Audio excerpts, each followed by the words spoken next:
Spare Pants is a part of the Flyby Pants project. For more information, please visit www.flybypants.com. Thank you and enjoy the show.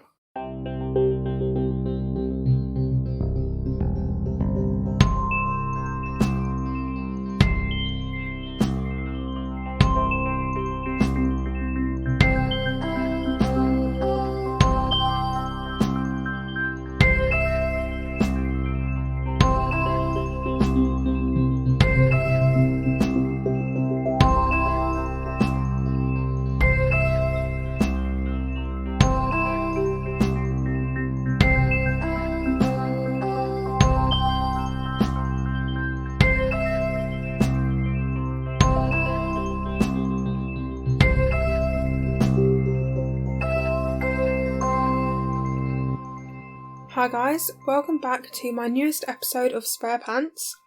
Can't believe I've literally been doing this podcast for a whole year. Next year I'm hoping to maybe upload more than just once a month. Obviously we'll see.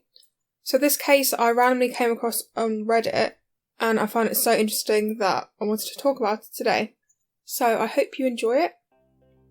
On the 26th of December 1996, two young boys went out on the new bikes that they got for Christmas, and those boys were never seen again.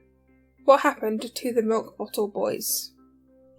Chelmsley Wood is a housing estate and civil parish in Solihull, England, about 8 miles from Birmingham. It has a population of around 12,000 people and has a close, tight-knit community. Patrick Warren, who was aged 11, and David Spencer, who was aged 13, were firm friends.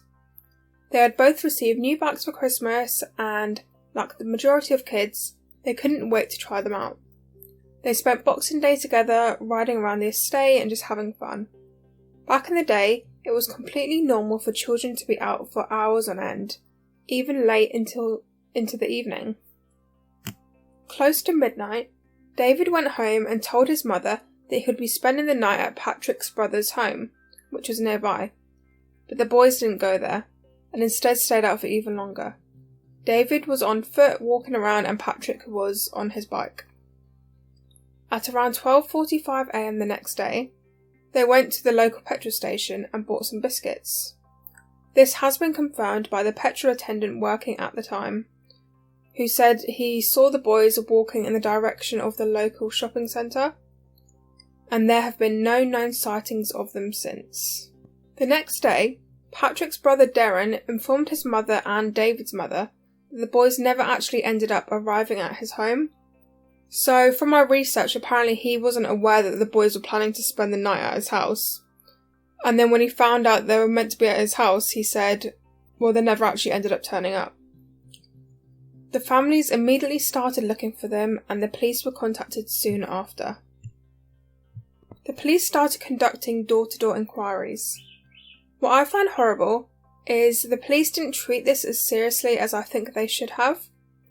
They thought the boys were either playing a prank on their family or were staying at another friend's house and just didn't tell anyone. Patrick's new bike was soon found abandoned near the bins by the petrol station.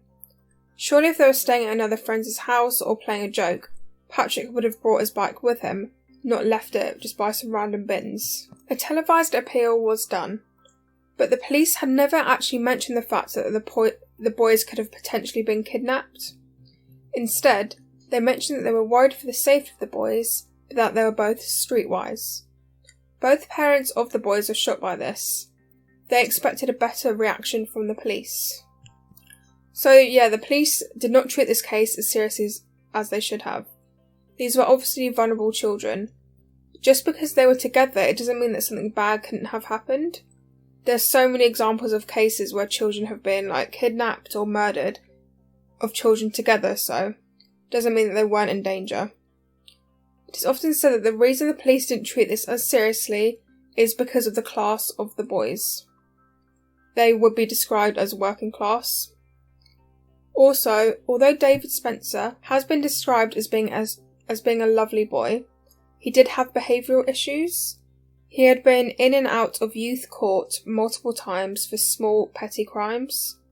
And perhaps this is why the police didn't take the case as seriously. Sadly, Around the time that the boys went missing, the body of 17-year-old Nicola Dixon was found in a graveyard. She had been raped and murdered. This case dominated not only the media and newspapers and the news, but also police resources. Therefore, the case of the missing boys did not get as much attention.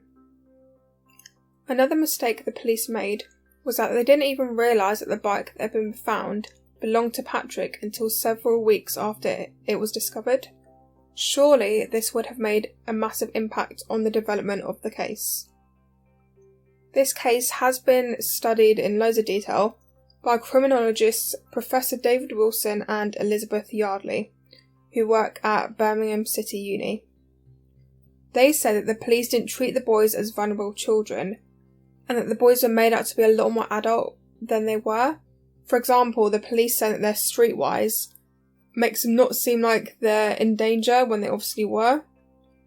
These criminologists also said that if this case had occurred in the middle class area of Solihull, it would have been treated completely differently. The reason these boys are known as the milk carton or milk bottle kids is because in 1997 pictures of the boys were put on milk cartons, which was a new scheme from the National Missing People's Helpline. I think a similar thing had been done in America previously, so they got inspiration from that. The milk cartons were sold in hundreds of shops, but sadly the case did still go cold. It was reopened in 2006, and detectives were looking at it as a no-body murder. Forensic investigations were carried out in both the boys' homes, because obviously family members are automatically the main suspects, but nothing was found. When the boys did disappear, their sex offenders register didn't actually exist at the time, which I find quite shocking.